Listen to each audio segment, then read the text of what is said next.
दोस्तों, तो कैसे हो आप सब। आई होप सो आप बहुत अच्छे होंगे। तो ये है आपके क्लास 10th का चैप्टर जो कि मे बी यूनिट सेकेंड में इंक्लूड होता है। क्लास 10th है, चैप्टर नंबर 7 है control and coordination. And then ये सेकेंड सेम में इंक्लूड है, लेकिन अकॉर्डिंग टू सीबीएसई ये दोनों सेम में आता है। मतलब एनुअली एग्ज़ाम होते हैं तो अकॉर्डिंग टू स्कूल, तो हमने सेकेंड सेम में इंक्लूड करवाया है। तो चलो आज हम कोऑर्डिनेशन को पढ़ते हैं, कंट्रोल एंड कोऑर्डिनेशन। ठीक है, तो लेट्स स्टार्ट द वीडियो।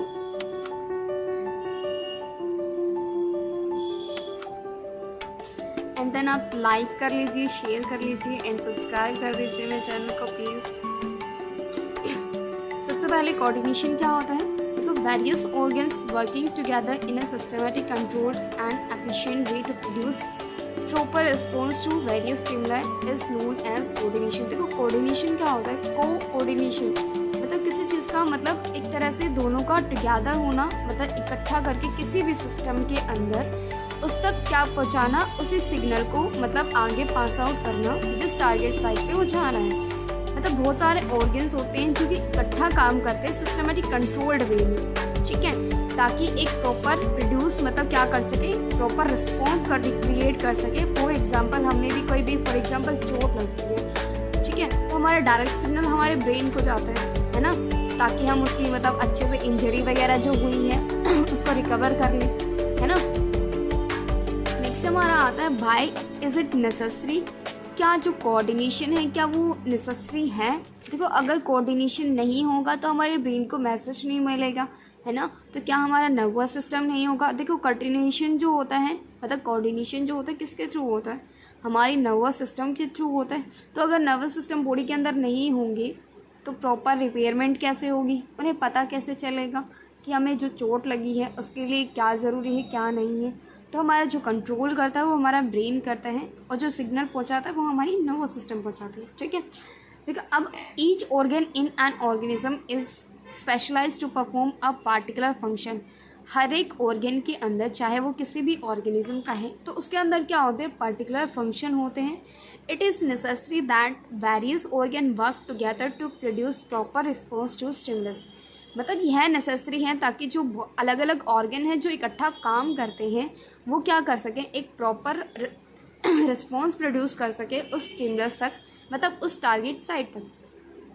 अब आता है control and coordination in humans. हमें सबसे पहले तो हम जो बायोलॉजी पढ़ते हैं तो सबसे पहले हम यही देखते हैं कि हम या तो ह्यूमंस के बारे में पढ़ रहे हैं या फिर प्लांट्स के बारे में पढ़ रहे हैं, राइट, है ना, क्योंकि हमारी एनिमल डाइवर्सिटी और प्लांट डाइवर्सिटी सबसे ज़्यादा आती है। सिस्टम रिस्पॉन्सिबल फॉर कोऑर्डिनेशन, वो कह रहा है कि आपके जो सिस्टम है, कौन से ऐसे सिस्टम है जो रिस्पॉन्सिबल है कोऑर्डिनेशन के लिए। तो सबसे पहले आता है आपका nervous system through electrical impulse and endocrine glands through homos. देखो, हमारे अंदर एक तरह से लोग कहते हैं कि एंडोक्राइन ग्लैंड्स क्या होते हैं, उन्हें समझ नहीं आता। देखो, हमारी बॉडी के अंदर एंडोक्राइन ग्लैंड्स मतलब जो एक तरह से ना जैसे कि पिट्यूटरी ग्लैंड हो गया, हमारे अलग अलग ग्लैंड्स प्रेजेंट होते हैं जो कि केमिकल सिक्रेट करते हैं ताकि वो टारगेट साइट तक जाके अपना काम कर सकें, है ना। अब नर्वस सिस्टम क्या होता है? जैसे कि करंट फ्लो होता है ना किसी भी वायर के अंदर, वैसे ही हमारा जो इलेक्ट्रिकल इम्पल्स है बॉडी के अंदर नर्वस सिस्टम हमारा। देखो, फॉर एग्जांपल हमें कोई भी चाय के अंदर गर्म चीज़ें लग रही हैं, हमने अगर उंगली डाल दी चाय के अंदर तो हमें क्या फील होगी ना, क्योंकि हमारी बॉडी के अंदर नर्वस सिस्टम प्रेजेंट है, वो सेल्स वगैरह आर्टरी वेन वगैरह प्रेजेंट है जो हमें मतलब स्टिमुलाई करवाती है कि रिस्पॉन्स प्रोड्यूस कर रहा है कि आपको गर्म लग रहा है, आप वहाँ से हटाइए, राइट, है ना। तो हमारा ये काम कौन करता है? वो एक तरह से इलेक्ट्रिकल इम्पल्स ही काम कर रहा है, लाइक जो इलेक्ट्रिकल सिग्नल्स होते हैं वही पास करवाता है ना। तो हमें मतलब लाइक ऐसे फॉर एग्जांपल हमें कोई भी जैसे चीज़ें लग रही हैं, लाइक ऐसे जैसे कि करंट फ्लो होता है, तो क्या करता है, एक सिस्टम से दूसरे सिस्टम में करंट फ्लो करता है। वैसे ही इलेक्ट्रिक हमारा जो नर्वस सिस्टम है एक दूसरे से जुड़ा हुआ होता है और ब्रेन से कनेक्टेड होती हैं सारी बॉडी के जितने भी आपके पार्टिकल्स, मतलब स्पेशलाइज जो सेल हैं वो कनेक्टेड होते हैं। और दूसरा एंडोक्राइन ग्लैंड्स, अगर फॉर एग्जांपल जो पिट्यूटरी ग्लैंड है वो हमारा क्या है, मास्टर ग्लैंड बोली जाती है उसको। आपको जब भी कुछ चोट होती है, आपको भूख लगती है, तो हमारा जो मास्टर ग्लैंड है वो हमें ऑर्डर दे रहा है कि आप मतलब उस चीज़ की कमी को पूरा कीजिए। वो हमारे हार्मोन रिलीज़ करता है जब भी हमें कुछ टारगेट चीज़ें चाहिए होती हैं, ठीक है। अब आते हैं आगे हॉर्मोन्स क्या होते हैं। अब हॉर्मोन्स के बारे में पढ़ लेते हैं। देखो हॉर्मोन्स क्या होते हैं, these are chemical messengers made of protein. ये क्या होते हैं, केमिकल मैसेंजर्स होते हैं, मतलब केमिकल्स होते हैं जो कि प्रोटीन से मिलके बने होते हैं और एंडोक्राइन ग्लैंड इनको सिक्रेट करती है। किसके अंदर करती हैं, ब्लड के अंदर करती हैं, ठीक है, इनटू द ब्लड स्ट्रीम, मतलब ब्लड के जो फ्लो है उसके अंदर केमिकल सिक्रेट कर देती है। For example like S adrenal gland है या पेंक्रियाज ग्लैंड है, अगर एड्रेनलिन हार्मोन रिलीज़ करेगी तो वो कहाँ से रिलीज़ होगा, एड्रेनल ग्लैंड से होगा। जो कि फॉर एग्जांपल हमें कुछ डर वगैरह लग रहा है, स्ट्रेस वगैरह फील हो रहा है, तो हमारे एड्रेनल ग्लैंड क्या करेंगे, उस स्ट्रेस को रिलीव करने का काम करेंगे, तभी वो हार्मोन सिक्रेट होते हैं, ठीक है। और जो हार्मोन है एक तरह से केमिकल मैसेंजर्स हैं जो हमें इंफॉर्मेशन प्रोवाइड करते हैं, जो कि प्रोटीन से मिलके बने होते हैं, ठीक है। मैंने आपको अभी बताया कि ये क्या होते हैं, एक तरह से टारगेट साइट पे काम करते हैं, एक्ट ऑन स्पेसिफिक टिश्यू और organ known as target site. किस पे एक्ट करेंगे, जिस पे मतलब जिस टिश्यू पे भी उस चीज़ की ज़रूरत होती है ये उस पर ऐड करेंगे, ठीक है। Production of hormones and functioning of hormones is controlled by nervous system. जो प्रोडक्शन होती है हॉर्मोन्स को और जो फंक्शन किया जाता है वो क्या होते हैं, कंट्रोल करता है, कौन करता है, नर्वस सिस्टम करता है, ठीक है। अब फॉर एग्जांपल ये देखो एंडोक्राइन सिस्टम है हमारा, एंडोक्राइन सिस्टम के आपके सारे ग्लैंड आ जाते हैं, पेनक्रियाज है, टेस्टिस है, ओवरी है, पिट्यूटरी ग्लैंड है, एफएसएच हार्मोन्स है, वो सब आ जाते हैं, ठीक है। देखो ये क्या करेंगे, हार्मोन को पुश करते हैं सबसे पहले ब्लड के अंदर, जो ब्लड में जाएगा वो क्या करेगा, टारगेट साइट तक पहुंचाएगा। जिस target site for example pancreas hormone है, पैनक्रेटिक जूस सिक्रेट करता है, तो वो कहाँ जाएंगी, वो पैनक्रेटिक जूस हमारे डाइजेशन में हेल्प करते हैं, तो वो उसके टारगेट साइट है ना, वो वहीं जाएगा, ठीक है। अब आता है ह्यूमन बॉडी के अंदर, देखो लंग्स है, लीवर है, किडनी है, ब्रेन है, हार्ट है, स्टमक है, ये क्या करेंगे, ये इन्हीं पे एक्ट करता है। उसके बाद ये क्या करेगा, इसको जो भी सिग्नल प्रोवाइड करेगा, फॉर एग्जांपल लंग्स के थ्रू जा रहा है, लंग्स के लिए जा रहा है तो वो लंग्स पे मतलब नर्वस सिस्टम क्या करेगा, एक्टिव रहेगा। किडनी के लिए आ रहा है तो वो किडनी पे एक्टिव रहेगा। इसी चीज़ को हम क्या कहते हैं, एंडोक्राइन सिस्टम कहते हैं, ठीक है। अब डिफरेंस क्या होता है नर्वस सिस्टम में और एंडोक्राइन सिस्टम में। देखो नर्वस सिस्टम के डायरेक्ट कनेक्शन नहीं होते हैं, no direct connection with organ और टिश्यू, डायरेक्ट कनेक्शन नहीं होते हैं, वो सिर्फ बॉडी के आउटर पार्ट में प्रेजेंट होते हैं। आपने कभी देखा होगा जैसे कि हमारी वेन्स और आर्टरी हमें दिखाई देती है, वो भी क्या है, एक तरह से हमारे इलेक्ट्रिकल इम्पल्स से ही कनेक्टेड होते हैं, नर्वस सिस्टम ही है हमारा, आर्टरी और वेन से जो कनेक्टेड हो रहे हैं। तो उनके अंदर कौन सा ऐसा टिश्यू है जिसके अंदर डायरेक्टली कनेक्टेड होते हैं, कोई भी डायरेक्टली कनेक्टेड नहीं होते। लेकिन एंडोक्राइन सिस्टम में क्या होता है, जो भी हार्मोन्स होते हैं हमारे डायरेक्ट क्या करते हैं, टारगेट टिश्यू तक जाते हैं ना, तो क्या होते हैं, एंडोक्राइन सिस्टम कहा जाता है। अब आता है नर्वस सिस्टम। अब देखो यहाँ पे information of coordination transmitted slowly. देखो धीरे धीरे कंट्रोल क्या होता है, एकदम से नहीं होता है, क्योंकि ये ब्लड स्ट्रीम में नहीं जाते, डायरेक्ट ब्रेन तक मैसेज पहुँचाते हैं, तो इनको थोड़ा टाइम लगता है, मतलब इतना भी टाइम नहीं लगता। लेकिन जो एंडोक्राइन सिस्टम जो हार्मोन होते हैं वो बहुत ज़्यादा जल्दी फास्ट होते हैं। इसलिए आपने कभी सोचा है जब भी आपके अंदर कोई भी केमिकल रिलीज़ किए जाते हैं बाय द इंजेक्शन किए जाते हैं, है ना, क्योंकि वो ब्लड क्या होता है पूरी बॉडी के अंदर बहुत जल्दी सर्कुलेट हो जाता है, ठीक है। आगे आता है इफेक्ट इज लॉन्ग लास्टिंग। जो नर्वस सिस्टम का होता है, क्योंकि देखो हमारी जो नर्वस सिस्टम वो 1 मीटर की लॉन्ग होती है, दूसरा इनका एक से दूसरे कनेक्शन तक इन्वॉल्व होते हैं, तो ये क्या होती है, लॉन्ग लास्टिंग होती है। ये क्या होते हैं, शॉर्ट लिव तक होती है, मतलब कुछ टाइम तक ही चलते हैं। फॉर एग्जांपल हमारा पैनक्रियाटिक ग्लैंड है तो कुछ टाइम के लिए डाइजेशन तब तक हो रहा है तभी तक सिक्रेट करेगा। एड्रेनल ग्लैंड है, जब तक स्ट्रेस रहेगा वो तब तक रिलीज करेगा, इसलिए ये क्या होते हैं, शॉर्ट लिव्ड होते हैं। Okay, got it.